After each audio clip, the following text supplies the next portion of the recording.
confiné dans son appartement parisien, Nicolas Bedos a accepté de convier le journal Le Monde dans son intimité, un instant.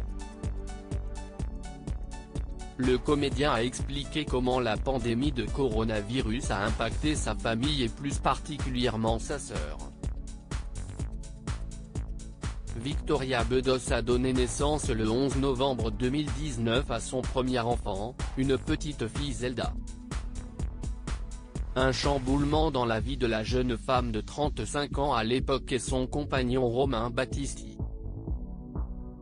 Ce dernier est le cofondateur du club parisien 1999, de la Maison Sage et le créateur de Ribot, un bar à vin festif situé dans le 11e arrondissement de Paris.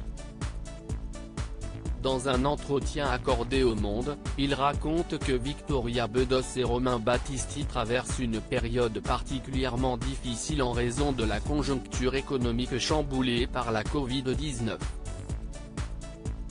Quand j'ai commencé à pousser des coups de gueule sur les réseaux sociaux au sujet du Covid, certains ont pensé que je me plaignais de ma situation. Ce n'est pas du tout le cas. Une famille face aux épreuves. Nicolas Bedos s'explique encore, je confine agréablement et en excellente compagnie, je travaille comme une vache.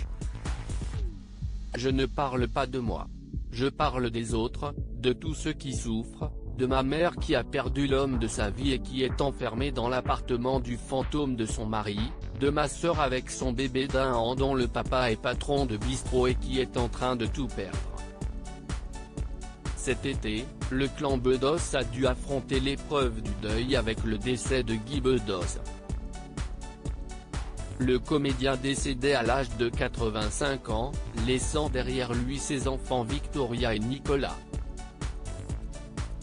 Une année 2020 chamboulée par le confinement, quand le déconfinement est arrivé, que nous sommes enfin revenus avec Nicolas, on a essayé de t'expliquer pourquoi nous n'avions pas pu venir te voir, écrivait Victoria Bedos. De derniers instants chamboulés, là, tu nous as regardé d'un air de dire, ils se foutent de ma gueule les deux petits cons. Et on est parti dans un fou rire avec Nico, un fou rire comme tu les aimes, car, en effet, ton fils et moi, on avait l'air de deux ingrats qui inventent un mytho à dormir debout pour justifier notre absence à tes côtés.